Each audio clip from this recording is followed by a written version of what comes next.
Like I told you in the previous videos that we are going to talk about Demat and depositories. So today I'm talking about the depository. Who is a depository? What are the services of depository and what are the two types of depositories we have to deal in? Starting with who's a depository. Now depository is, like I told you, is kind of a bank which actually helps in carrying of buying and selling of securities in an easier manner. You'd say, ma'am, that is done by brokers. Yes, but the brokers are called depository participants. So they work through this institution called depository. Depository is an institution which holds securities like shares, bonds, etc. in an electronic form in which trading is done. Previously, securities were held in physical form, that is, they were held in paper form. Now we hold securities in the electronic form. So there are two depositories in India. One is National Securities Depository Limited and second is the Central Depository Limited. Talking about NSDL, that is National Security Depository Limited, it is the first and largest depository presently operational in India, and it is promoted with a joint venture of IDBI, UTI and NSE, that is your National Stock Exchange. About is CSDL. CSDL is Central Depository Services Limited, like I told you, and it is the second depository. It is promoted by BSE and Bank of India.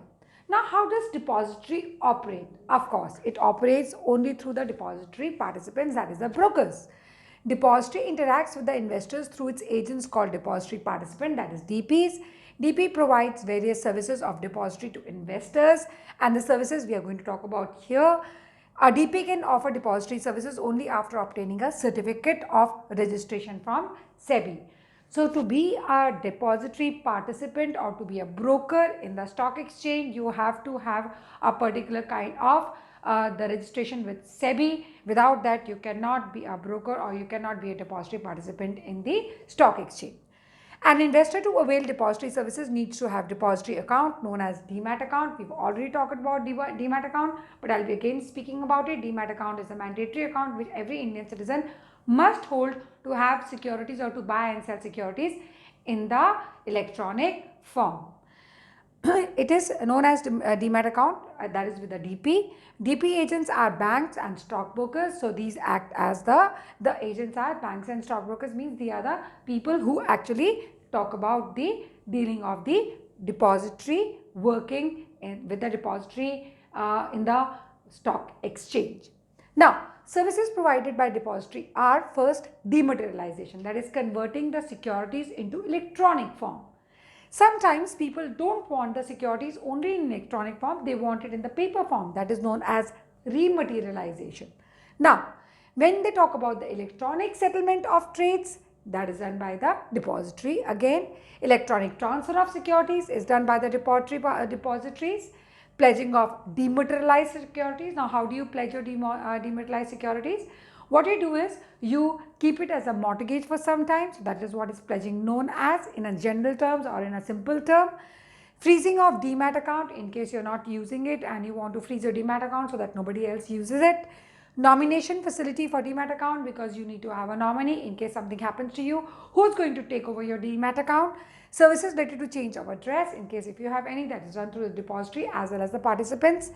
Depository participants maintain securities account balances, how many securities have you purchased and sold so that it's easier to carry on the transaction continuously, and receipt of non-cash corporate benefits such as bonus shares all in electronic form is done through none other than the depository and the depository participants.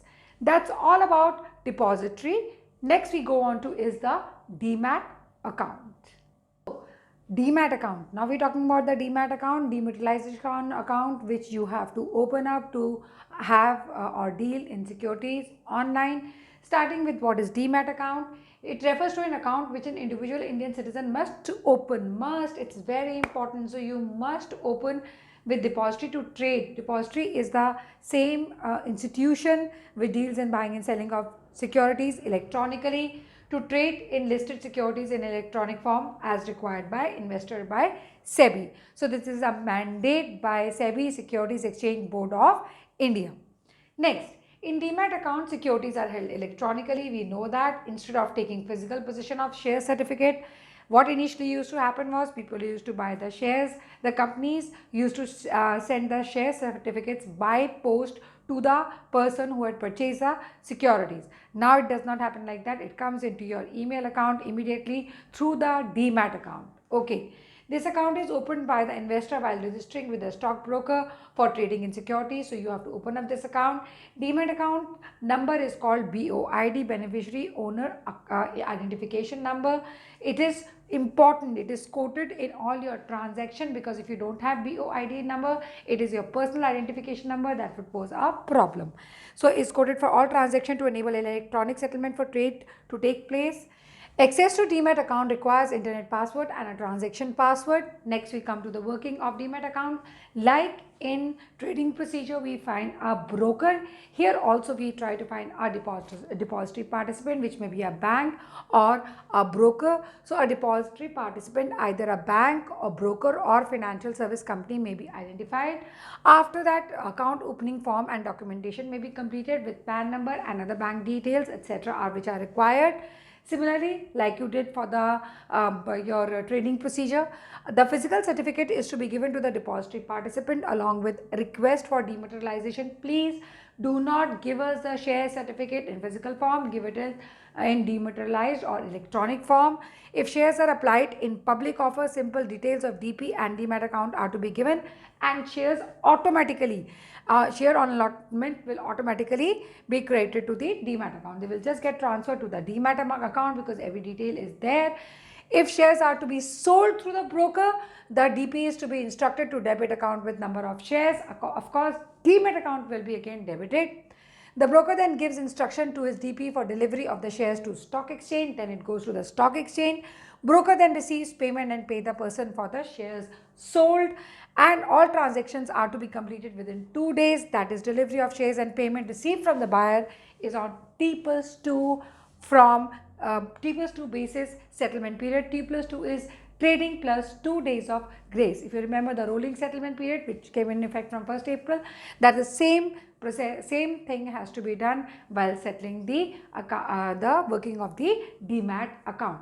Once your Demat account is through, that means it is like partial working of the trading procedure. Why? Because again here buying and selling we are talking about, and how the actual shares get transferred into your Demat account either when you're selling or when you're buying. This is what working of Demat talks about. Next we come to is advantages of Demat account. Next, coming to advantages of Demat account. First advantage is it avoids problems of typically associated with physical share certificates, that is theft and forgery. Even sometimes the shares were delivered to the wrong person. Maybe sometimes people used to have the same name, so in the wrong state, wrong place, so many things used to happen. And I think of late you must have heard of Abhishek Bachchan's upcoming series on, you must have seen movie called Guru. Now that was all about Harshad Mehta, and there's another web series which is coming on Harshad Mehta, which talks about how he manipulated the stock market with 5,000 crore of rupees, and how because that time there was no transparency and there was nobody to actually check. And you know how did he get caught? He got caught when he walked into a bank branch, and he at that time in 1992 was driving a car which was for 40 lakh of rupees. Immediately there was a reporter outside there. She saw that something is not righteous happening out there. So at that time she was the one who actually opened up the case of Harshad Mehta, and they came to know about the forgery he did. And he sold the securities. He even raised the price of shares like ACC Cement. The price like the shares of price like ACC Cement from 200 to 9,000 rupees. So much of price rigging happened. We'll just do when we'll do we'll do the functions of SEBI, Securities Exchange Board of India. So much of manipulation was done by him. 5,000 crore is a big amount.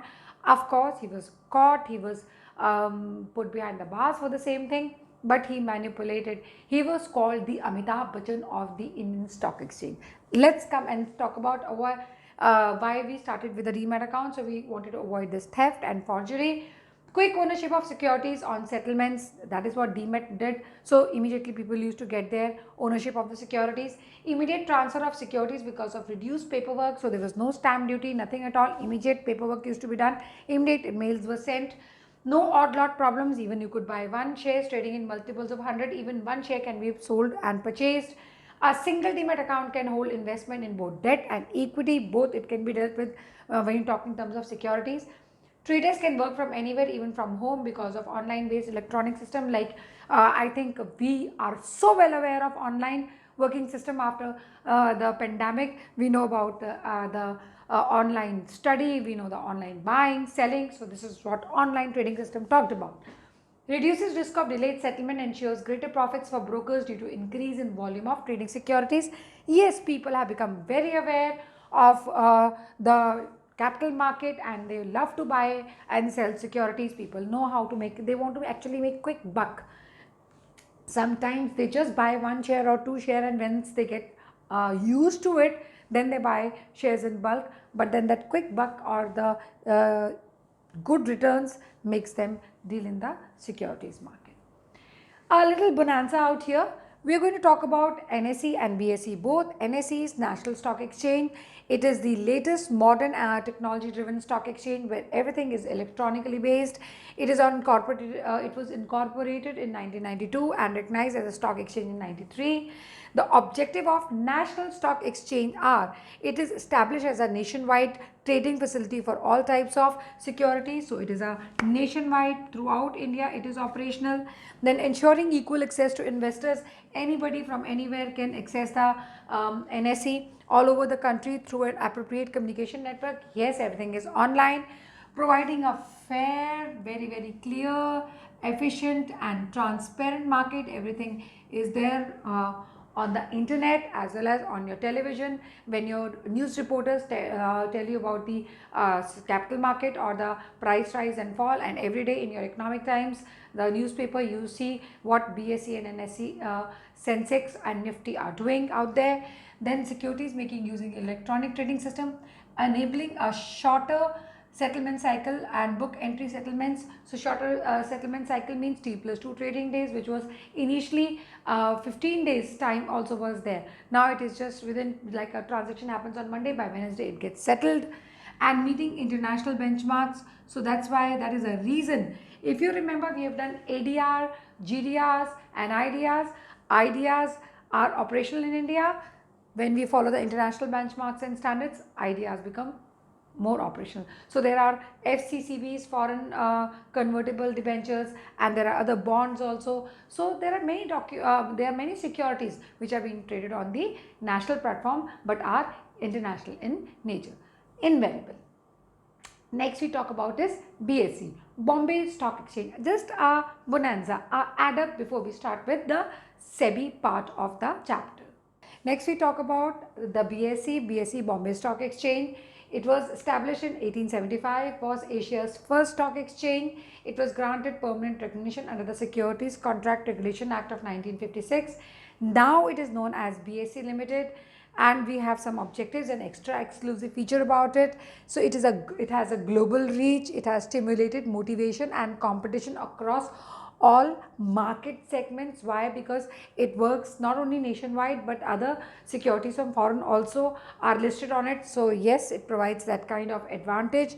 It established a capital market institute called BSE Institute Limited, which provides education to people who are the training for the people who want to be stock brokers.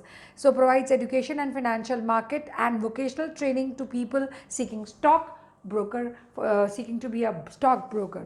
Now let's come to the objectives of BSE. First is to provide an efficient and transparent market for trading in equity, debt and derivatives and mutual funds. So you have a transparent market. Of course, when we talk about derivatives and mutual funds, these are also kind of securities to be dealt on the stock exchange. To provide trading platform for equities of small and medium enterprises. So initially we have OTCEI, over the counter exchange of India. Now we don't have that. We have BSE, which deals with the small and medium enterprises in case if they wish to go to the capital market. Usually they don't go. To ensure active trading and safeguard market integrity through electronically driven exchange, it is exactly like what NSE is doing, but in a little different manner. So of course we're talking about safeguarding the market integrity, then to provide other services to capital market participants like risk management, clearing, settlement, market data and education. All this is done by the BSE to conform to international standard and benchmarks like the National Stock Exchange was doing. So does the Bombay Stock Exchange. That's all about complete secondary market and complete stock exchanges. Next we are going to deal with Securities Exchange Board of India, the watchdog of securities market. Till then, bye bye.